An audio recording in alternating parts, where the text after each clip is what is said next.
Que la paz del Señor sea con todos ustedes. Hoy vamos a compartir el Evangelio que corresponde a esta fecha, 12 de agosto del año 2017. Vamos a hablar en el tema Tened ánimo. Yo soy, no temáis. Tomado en la base del Santo Evangelio según San Mateo, capítulo 14, versículo 22 hasta el 33. Solo como referencia, porque ya hemos escuchado la proclamación del Evangelio de hoy, voy a leer dos versículos. Y los discípulos, viéndole andar sobre el mar, se turbaron diciendo: es un fantasma, y dieron voces de miedo. El miedo es un tema de actualidad espeluznante para los que tienen que vivir con temor tanto día, sometidos a este flagelo. Yo me imagino el país de Siria sometido durante 6 años ininterrumpidos a matanzas, a bombardeos. Ha de ser terrible vivir en el estado de miedo. Pero enseguida Jesús les habló y les dijo: confiad, ánimo, yo soy, no tengan miedo. El poderoso Salmo de David 27 comienza diciendo unas enérgicas y explosivas palabras de aliento para los hijos de Dios. El Señor es mi luz y mi salvación. ¿De quién temeré? El Señor es la fortaleza de mi vida. ¿De quién he de atemorizarme? Aunque un ejército acampe contra mí, no temerá mi corazón.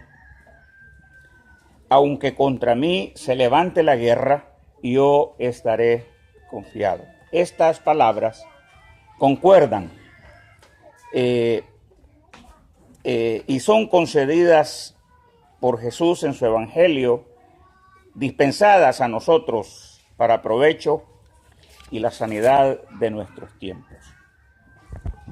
El cuadro completo, como lo hemos leído, que relata el Evangelio, yo me digo que es como el verdadero retrato de lo que los tiempos nos dan y nuestras realidades. Es un retrato muy calcado del mundo, de nuestra sociedad en particular. Previo a ese relato, acuérdese usted que Jesús está atendiendo a las masas sedientas y hambrientas. Les ofrece el pan material para sostener sus vidas físicas, diciéndoles que la salvación, además de ser espiritual, de ser eterna, es integral en las vidas, porque no solamente atiende las necesidades espirituales del hombre, sino las necesidades inmediatas del ser humano. La salvación es completa. Ahí dice ese relato previo a cuando Jesús despachó, está atendiendo una cantidad grande, una multitud de 5,000 hombres, y los ha alimentado junto a sus mujeres y a sus niños. A sus discípulos les ha urgido que se retiraran ante el agotamiento y la emergencia. Yo creo que todos a la hora, cuando se llega a la hora ya oscureciendo, todo el mundo quiere irse. Y así a menudo nos toca. Nadie se ocupó en pensar cuando Jesús los despacha. Nadie se ocupa diciendo: bueno, ¿y Jesús cómo es que nos va a encontrar por al otro lado? ¿Y cómo hará Él para venirse? ¿Por qué? Porque cuando todo el mundo anda agitado por su necesidad, como que nadie piensa en los demás, sino que todos pensamos en nosotros. Y eso pues es algo natural. Así que llega un momento, cuando nos acercamos al versículo 23, cuando dice: y despedida las multitudes, subió al monte a orar aparte, y cuando llegó la noche estaba ahí solo. La palabra solo en el escrito antiguo es monos, que quiere decir que está ahí él olvidado, sin posibilidad de ayuda, y se ha quedado solitario. ¿Cuántas veces nos hemos quedado nosotros igual? Así es que aunque tengamos a alguien que nos haga compañía en la casa, aunque refunfuñe mucho, como decía mi abuela, conformémonos porque alguna compañía nos hace bien. Porque Jesús le toca por la experiencia de que después de estar atendiendo a multitudes, a miles de gentes, ahora está solo. Y la soledad es un problema. A sus discípulos los ha despedido. Y fíjese que despedir a las multitudes es una actitud de corazón pastoral. Estar cerca de la gente, de dar amabilidad, porque la gente espera de su líder que sea amable con ellos. Así que el contacto amistoso de Jesús, porque el texto es claro, los envía porque Él va a despedir a la multitud. Es una muestra de confianza íntima entre el pastor y esas ovejas que están esparcidas, de cariño, de solidaridad y de humanidad. Por aquí en este país hay muchas mega iglesias donde las personas no pueden estar cerca de su pastor. Yo oí el comentario de algunos hermanos de cierta iglesia, que me reservo el nombre, que lo que ellos admiraban era cuando la enorme camioneta polarizada iba pasando enfrente de ellos. Y ellos sabían que ahí adentro iba el pastor. Ve, dice, ahí va el hermano fulano. Pero no podían sentir el calor de un hombre que los amara y que les alimentara espiritualmente. Como Jesús tiene que hacer un sacrificio más allá de lo que ha estado haciendo. Muchos, aunque no tienen un papa móvil, pero son más o menos parecidos. Así son muy. Jesús era distinto. Jesús era un hombre completo. Jesús era un pastor de verdad. Estar con la gente, no importa cuánto tiempo nos lleve, hay que estar cerca de la comunidad. El versículo 25 nos dice el texto, muy lindo, es que Jesús fue a ellos. Dice, y a la cuarta vigilia de la noche Jesús vino a ellos. Qué linda expresión. Que Jesús va a llegar a nosotros. A veces no entendemos la extrapolación nuestra, que creemos que somos nosotros los que buscamos a Dios. Y eso es como una contradicción en el Evangelio, porque a veces creemos que somos nosotros los que estamos ambiciosos de saber de Dios y en realidad el hombre caído no quiere saber de Dios. Pero Jesús es el que va a nosotros. Nosotros somos el objeto de la búsqueda incansable de Dios en donde quiera que estemos. Recuerde que Él vino a buscar y a salvar lo que se había perdido. En ese cuadro hay dos hechos que relatan por seguro dos cosas. Jesús tenía mucha conciencia del mar que estaba agitado y violento. No solamente estaba preocupado por las multitudes cuales estaba despidiendo, sino que estaba pendiente que allá había enviado a sus discípulos, pero que ellos estaban o iban a atravesar por una situación muy difícil en medio del mar. Y esto se puede entender en el texto que cerca de las 3 de la madrugada Jesús se movilizó al estilo de una ambulancia en el estado de emergencia para atender las necesidades de aquellos que había amado desde el principio. Caminar sobre el mar fue una lección, por supuesto, para todos, porque Jesús demuestra que es capaz de someter a su antojo las leyes naturales. Allí sujeta bajo su poder cualquier cosa.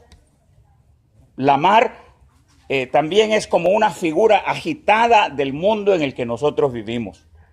Ese mundo turbulento, de este mundo violento, del mundo asesino, del mundo terrorífico, letal, espesamente denso, oscuro, aterrador, agotador. A Jesús no se le olvida que los suyos están en un paso difícil, al igual como lo estamos nosotros cada día en este contexto, en este país donde vivimos. Camina Jesús como indicando que no hay circunstancia específica donde Dios no pueda actuar. Todo ambiente, cualquier estado, cada situación es apropiada para ver su mano actuar. No existe circunstancia en la cual Jesús no haya y no pueda actuar. Puede ser que muchos estemos aterrorizados por la situación difícil nuestra. El día de ayer parece que los homicidios subieron a 24 solo en el día de ayer. Y parece que hoy amanecimos y amanecimos contando los homicidios de este día domingo. Es una situación con la que tenemos que respirar asesinatos. Desafortunadamente nuestros niños están creciendo de esa forma, por este mar, por este mundo agitadísimo. Retomo el relato de la escritura en el Antiguo Testamento, en la cual dentro de las citas alternas tenemos cuando el profeta Elías está allá en el monte Horeb y parece que en un acto de intimidad le dice el Señor, levántate, o le dice, mira si estás viendo por ahí, si ves venir al Señor por ahí. Y entonces dice que ocurren algunas cosas. Primero ocurrió una especie de huracán, un viento terrible. Y entonces él se dio cuenta que en ese viento, pues ahí no habían señas de... No en la manera como Dios había querido. Luego tembló y dice particularmente, hubo un terremoto. Y dice, y el profeta dijo, no, ahí no está. Después apareció un fuego abrasador y dijo, no, ahí no está. No, eso no. Pero de repente dice que apareció una brisa tenue, una brisa suave. Y dijo, pues en esa brisa apacible, ahí está el Señor. ¿Y qué nos quiere decir? Que cuando a veces las circunstancias que nos rodean está atrapada de las desgracias, de los siniestros, a veces la gente piensa, no, este es Dios el que nos está diciendo. Y a veces Dios ha estado tratando con nosotros, que yo me gusta ver estos niños tan lindos ahí sentaditos también, porque estos niños son objeto de la palabra del Señor, del Evangelio, y en esta época apacible para ellos, en donde no alcanzan a ver los problemas como nosotros ya mayores los vemos, alguna vez van a decir,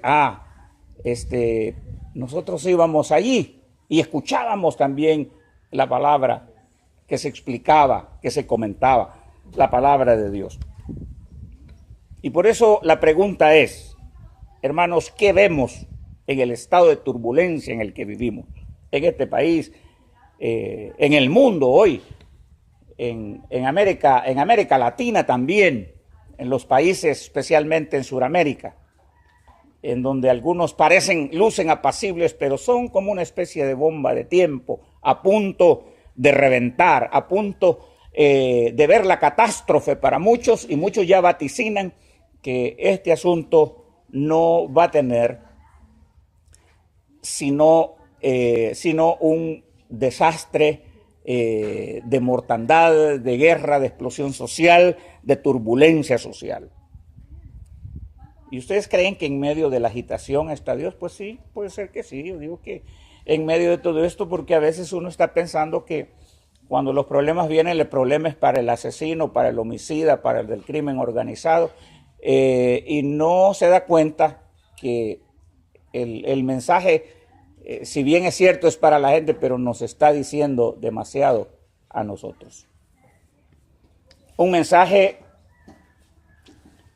del Evangelio hoy es un mensaje sencillo, claro, práctico para nosotros. Tengan ánimo. Yo soy. Y por favor, nos dice el Evangelio, no teman. ¿Qué hacen teniendo miedo? Quiere decir. tengan ánimo, en primer lugar. Otras versiones han dicho, confíen. Tengan fe, hermanos, quiere decir.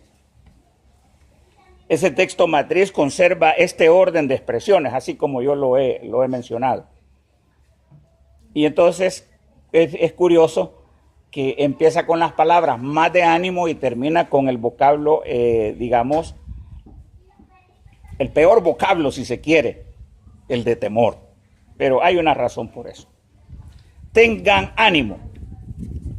Es como diciéndonos, dándonos un golpe de ánimo en medio de una turba enardecida. Usted no se ha dado cuenta en un campo de fútbol cuando, y eso me da hasta gracia a mí, pero cuánta razón tiene la gente a veces. Ahí está la turba enardecida, a veces no van ganando y están gritando, ¿verdad? ¿Se han dado cuenta de eso ustedes? Que están gritando, ole, ole, y todo el mundo, y a veces hasta perdiendo van. Qué bien por el ánimo de aquellos que ven que las cosas están duras, pero nos estamos dando ánimo. Eso me gusta. A mí me gusta ver gente que tenga optimismo, que sea positiva, que sepa que las cosas no están perdiéndose, que es posible ganarlas. Entonces, ante eso, Jesús comienza para nosotros, en medio de un mundo a punto de romperse, en un mundo tan agitado, comienza por el lado más positivo y nos dice, por favor, tengan ánimo. Ella iba caminando y aquellos asustados dice, bueno, tengan ánimo, es lo primero que le dice. Tengan ánimo. El Catecismo de Heidelberg, una de nuestras confesiones reformadas, para el domingo 7 y la pregunta 21, al responder sobre el tema de la fe verdadera, nos aconseja, nos dice, que la fe es una confianza verdadera, que tengamos seguridad para mí mismo, pero también para los demás. Todo ello porque los méritos de la fe no son míos, sino que son méritos de Jesús a favor de nosotros. Y como el apóstol nos dijera en algún momento, hay que demostrar por la fe lo que aún no hemos visto, lo que no podemos ver. Entonces la fe es un tema un tanto complicado para algunos, pero a veces decimos, bueno, tenemos fe que esto pueda estar mejor. Yo soy, es la otra expresión.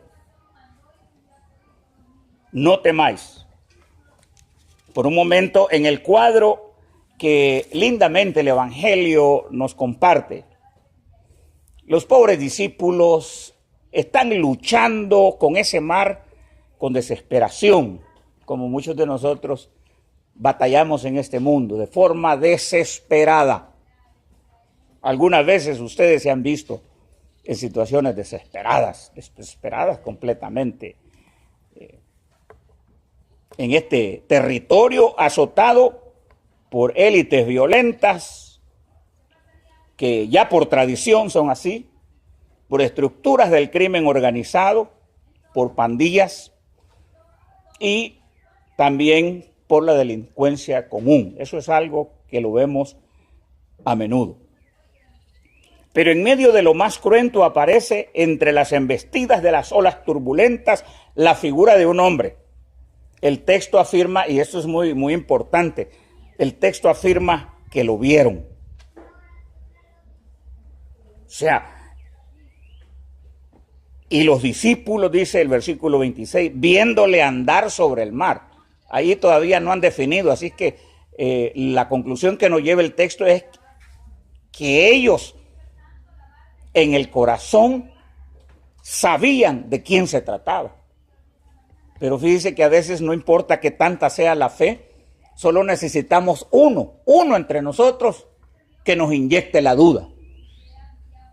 Y de eso debemos de ser cuidadosos, porque hay gente que está para brindar confianza, para inyectar fe, pero necesitamos solamente una declaración negativa para sentirnos que no tenemos esperanza. Y ahí debemos de ser todos cuidadosos, todos debemos de ser cuidadosos, en cualquier lugar. Dice el texto que lo vieron como aludiendo que reconocieron que se trataba de Jesús.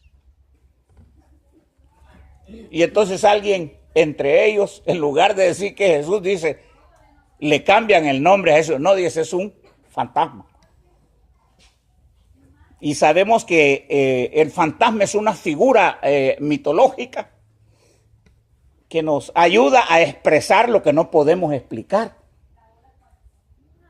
Porque nadie ha estudiado un fantasma y nos diga que, mire, el fantasma tiene estas cualidades, características, pero de repente todo el mundo quita el pensamiento de Jesús y lo enfoca en una figura mítica. Y lo que pasa es que si usted se deja amedrentar por el fantasma lo puede aniquilar, lo puede poner fuera le roba la valentía, le roba su comportamiento normal, puede aniquilar su espíritu, sus ánimos.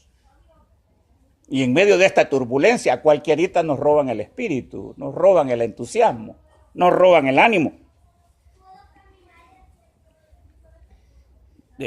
Hablar del fantasma era aquello que nosotros nos resulta más fácil como refugiarnos, porque a mucha gente también le fascinan las respuestas fáciles, sencillas. La gente no quiere complicarse para entender un problema debidamente. Y por eso son engañados por una multitud de fantasmas. Y si la gente está tan confiada que el internet le da respuestas, lo primero que hay en el internet, eso cree y eso empieza a divulgar. Lo primero que le dice el medio de comunicación, eso cree. Y no se da cuenta que esos pueden estar guiando su vida a la destrucción, a la muerte misma. El fantasma alude a los temores infundados, a la encaprichada obra que hoy escuchamos de los tambores de guerra, que todos los días resuenan a través de los medios de comunicación. Por ejemplo, nos imagínense cuántas semanas, cuántos meses ya tenemos de estar escuchando nosotros que van a tirar artefactos nucleares, que Corea del Norte, que Australia, que Japón. Y entonces, y hay gente que como no entiende, pasa la vida sumergida en un terror, en un miedo. Porque en lugar de confiar en Dios, le aterra la palabra del hombre. Le aterran las tecnologías y los instrumentos de muerte que el hombre ha inventado. Pero yo le digo, tenga confianza, tenga fe. El mundo no lo controlan los hombres, el mundo lo controla Dios. El mundo lo controla, porque este mundo es de Dios. Del Señor es la tierra, su plenitud, el mundo y los que en él habitan. El hombre ahí puede pasar diciendo todo lo que quiera. Los hombres se insultan, difaman, pero usted debe de poner su mirada, su confianza en Dios. ¿No se ha puesto a pensar que en el este asiático la destrucción, el mensaje, imagínense, nosotros estamos retirados de acá a miles de kilómetros? ¿Cómo se sentirá la pobre gente que le meten ese miedo? Allí en esos pueblos, por ejemplo, en Taipei, en Seúl, en Tokio y en Canberra y esos pueblos que están, según esas voces del mar turbulento, ¿cómo se sentirá esa gente? Digo? Menos mal y gracias a Dios que aquí en nuestro medio, pues, no tenemos riqueza, sino el invasor ya estuviera pensando en ver la riqueza que ven aquí, es que hay mucha gente y la mano de obra barata, detrás de eso es lo que andan, para que sus transnacionales hagan y deshagan como quieran. Pero estas tecnologías nucleares que amenazan al mundo, a veces yo no sé si usted se ha puesto a pensar que el mensaje no es para nosotros, el mensaje lo hemos tomado equivocado. A nosotros nos quieren infundir miedo, que el victimario, que el invasor, que el imperialista está poniéndose las botas es que está enojado, que está bravo y que la puede agarrar contra nosotros. Tal vez por ahí sea. Pero allá, o sea, no son tontos. ¿Cómo van a tirar un artefacto si saben que todo el mundo muerde hoy, pues? ¿Usted cree que cuando vienen esos portaaviones por aquí, atracan en Acajutla, vienen por de verdad darle un servicio a la gente de salud? Dice, mire, los invita, vengan los salvadoreños que aquí les vamos a dar servicios médicos gratuitos. Y ahí va la gente, nunca se ha subido a un barco, ahí lo llevan a dar su paseadita por ahí, su choteadita, decíamos en el pueblo. ¿Qué cree que andan haciendo? Andan habilitando sus sonares porque saben que el enemigo puede estar escondido con sus submarinos nucleares por ahí. No es que nos vienen a hacer un favor. Hace muchos días oímos que metieron al pleito, al terror, Arabia Saudita contra Qatar. ¿Y cómo se solucionó eso? Bueno, porque le gastaron cerca de 15 mil millones de dólares el Estado de Qatar a los Estados Unidos para que le comprara unos aviones, y con eso se acabó. ¿Qué quiere la gente ahora? Entonces lo que quieren es establecer los sistemas de escudos en donde esas naciones que tienen demasiado dinero, vengan y compren armamentos. Eso a la bestia la va a aplacar una vez le compren los cohetes. Mientras tanto, Jesús nos está diciendo, no tengan miedo. Y después dice esa palabra tan necesaria para los hijos de Dios. Yo soy. En otra versión dice, soy yo, hombre. ¿Cómo es que me están confundiendo con un fantasma? Si soy yo, si ustedes me conocen, si ustedes saben de lo que yo soy capaz. Ustedes saben bien eso. Entonces, ese cuadro me gusta cuando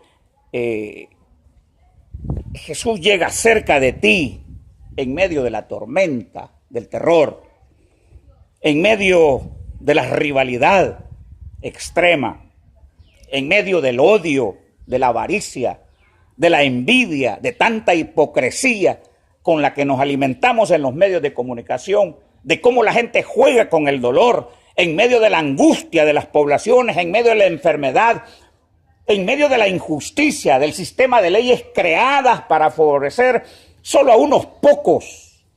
Así que en medio de esta frágil circunstancia en la que el mundo está gritando, la voz de Jesús se oye aún más cuando dice, yo soy el pan para tu vida, yo soy el agua para mitigar tu sed, yo soy el cetro de tu justicia, yo soy tu buen pastor, yo soy la puerta, porque hay una salida y una puerta siempre, pues yo soy esa puerta, para que entres y salgas y halles tu alimento, tus pastos. Yo soy tu escudo protector, yo soy tu castillo fuerte y soy tu roca de salvación para tu alma. Ese es el mensaje del cuadro relatado por el Evangelio cuando Jesús camina y nos dice, hombre, no tengan miedo. Si yo estoy aquí. Y luego nos dice, miren, no teman.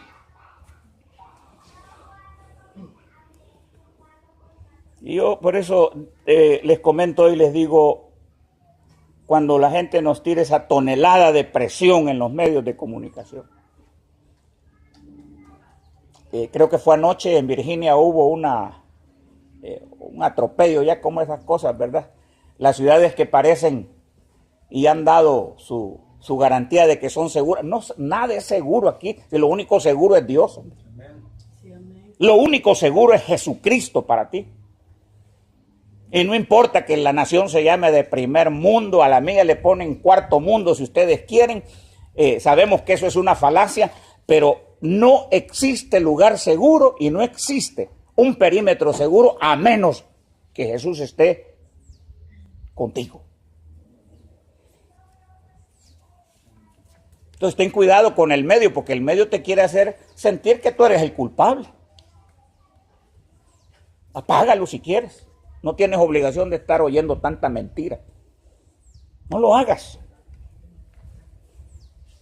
Esas maquinarias trabajan las 24 horas de forma ininterrumpida para cargar contra la humanidad, para cargar la maldad, el crimen, el robo, la violencia.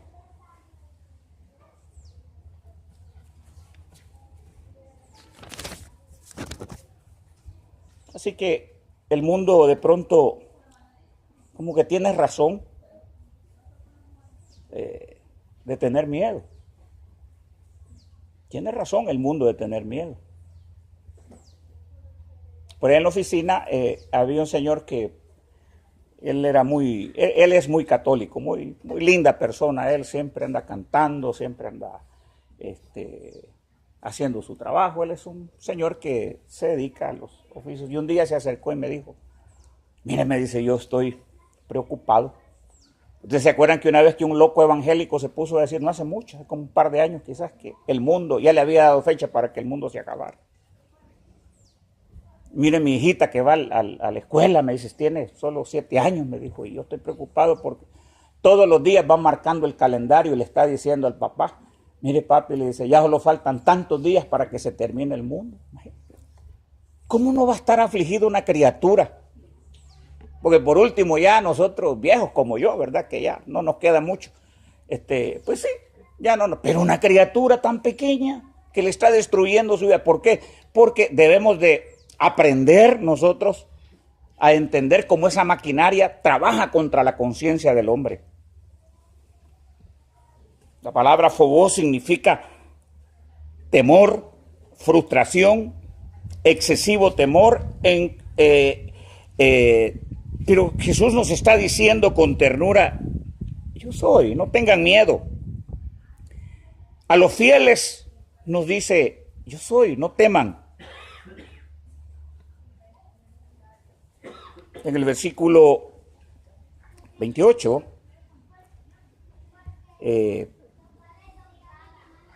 también hay una expresión donde aparece el hombre en toda su magnitud, el hombre en su naturaleza. Aparece Pedro y le dice, y esto es de mucho cuidado, porque tenemos mucha confianza en el hombre, pero mucho cuidado. El hombre no lo es todo. Mucho ojo, abra bien los ojos. Ningún hombre escapa de las cosas naturales, o sea, de la naturaleza misma, de su esencia misma. No olvidemos que aunque sea el líder de cierta iglesia, a Pedro destila imperfección por todos lados, el pobre Pedro, ¿verdad? Por los codos se le echa de ver lo que es él. Entonces no tomemos el retrato de Pedro para ilusionarnos. Tomemos el de Jesús. Tomemos propiamente lo que nos relata el Evangelio. Entonces le dice, con que tú eres Jesús, ¿no? Entonces, yo puedo hablar 2 cositas ahí brevemente en Pedro, que está su parte natural. Veámonos ahí nosotros. Muy a pesar que el texto alude que sabían de quién se trataba, Pedro le dice, si eres tú. Si eres tú. Pero es el hombre. La razón, lo natural, sus dudas ante la fe, de concentrar sus anhelos, temores y esperanza en Dios. Pedro toma preferencia por su persona y hace crecer la persona de él en ese barquito que está siendo sacudido. Pedro está aludiendo a la notoriedad, está llamando la atención de los demás hacia él. Pedro está preocupado por su protagonismo. Quiere él acreditación para su persona, para sus logros, para sus méritos individuales. Y eso es peligroso. Note, el mar todavía no ha cedido su amenaza, pero ahora viene el hombre y amenaza. O sea, son 2 cosas que no podemos perder de vista. La amenaza no ha cedido. El mar embravecido el mar negro como azabache. Las olas crujen y rebotan enfurecidas contra todo. Y en medio de esa situación todavía hay hombres que quieren que los vean a ellos. Y eso es un peligro. Porque la gente está atónita viendo la realidad que los está a punto de matarlos y el otro se le ocurre que él quiere protagonismo. Y de manera soberbia le dice a Jesús, si eres tú, manda que yo, Simón Pedro, camine sobre el agua. Y hermanos, más que una lección, el Evangelio nos invita a concentrar nuestra fe en Dios, menos en el hombre, a no desistir, a no ceder por movilizar las intenciones del hombre, en este caso. Por muy difícil que las circunstancias estén, no pongamos las esperanzas en el ser humano, en el hombre, sino en Dios. No erremos en esto. No vaya a decir, aquí viene este hombre perfecto. Aquí nadie es perfecto. Nadie es perfecto acá. Nadie es el héroe en este caso, ¿no? Nadie. Es una de las cosas que tenemos cuidado en las iglesias de tradición reformada, es que aquí no hay superhéroes. Aquí tratamos de vernos todos por igual. Aún a la hora de toma de decisiones no hay un hombre que diga, a ver qué dice el hermano fulano. No, hay que tomar las decisiones también de manera sabia y con la iluminación de la Escritura. Ese ejemplo de caminar sobre las aguas puede ser un ejemplo de soberbia humana. Fíjese que yo me quedé un poquito sorprendido porque cuando dice que caminó utiliza un vocablo, una voz que significa, el paripateo, que significa que Pedro no solo dio un pasito, sino que dice que caminó de largo. Que incluso caminó con el ánimo de lucir las experticias que él, o sea, luciéndose ante los demás. Luciéndose ante los demás. El prefijo peri alude a que probablemente rodeó más de una vez caminando el barquito, donde sus amigos contrastaban lo peligroso de la circunstancia y la audacia de su amigo, la temeridad de este hombre. Esto me da lugar a decir que la hora en la que vivimos, donde la vida se juega en las calles de cualquier punto de nuestro país, hermanos, no es tiempo para andar de temerarios, sino que es tiempo para que no desistamos, ¿verdad?, de mostrar nuestra fe y que ésta descansa de forma indefinida en el Señor, en su gracia y en sus promesas. Jesús le dice al discípulo temerario, ¿por qué has dudado? Tenemos que ver hacia el lugar correcto. Jesús no está viendo la pericia de mantenerse de pie sobre las aguas, no. Jesús no está ahí para hacer más exhibición. Jesús no llega ahí para exhibir sus cualidades omnis, sino ha llegado para socorrernos, para mantenernos con vida, para llevarnos a tierra firme y segura. Muchos nos desatendemos de la peligrosidad del momento y nos concentramos en asuntos puramente efímeros, mediáticos. Y a eso tenemos que decirle un rotundo no. No. No puede ser eso en la visión del Evangelio. Veamos a Dios. No quitemos la atención de nuestro Padre lleno de amor.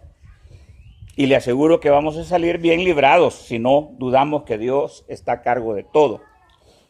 Si lo seguimos con fidelidad y coexistimos con esos propósitos en el Señor. Disculpen, quizás dos cositas.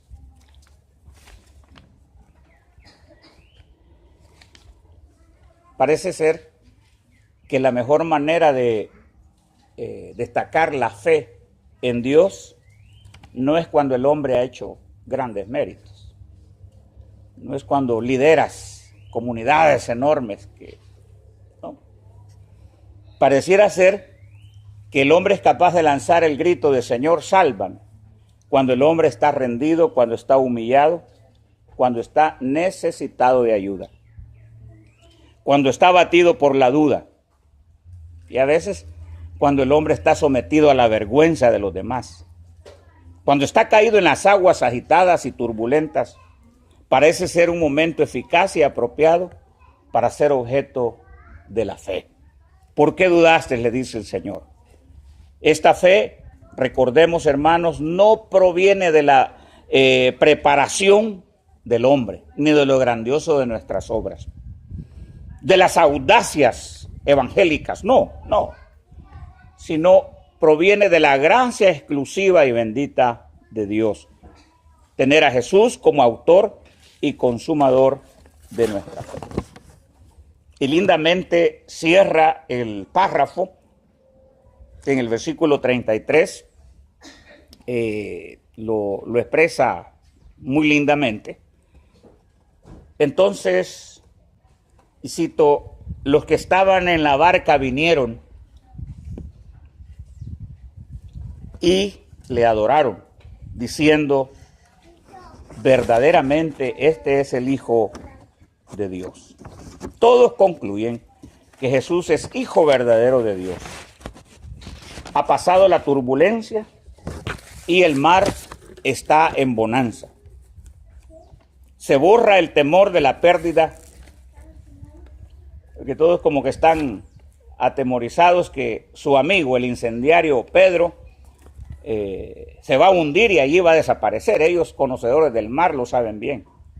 Pero en Jesús hayan la confianza de decir, vaya, este exhibicionista, pues ya lo salvó el Señor a pesar de. Porque es bien interesante, viene que contraste. En lugar de decir, mira, Señor, aquí está Jacobo, aquí está Juan, ¿por qué no permitís que Juan vaya? Y porque tiene que ser que yo vaya. Porque tiene de menos a los demás. Y aquellos dicen, de verdad que la misericordia de Dios es bien grande. Yo creo que muchos hasta hubieran estado algo contentos quizás de que de una vez por todas ese hombre que tanto problema les hacía, tuviera ahí su final. Pero no es el caso del Evangelio, porque Jesús no vino a perder sino a ganar. A que el amor sobresaliera sobre todas estas cosas.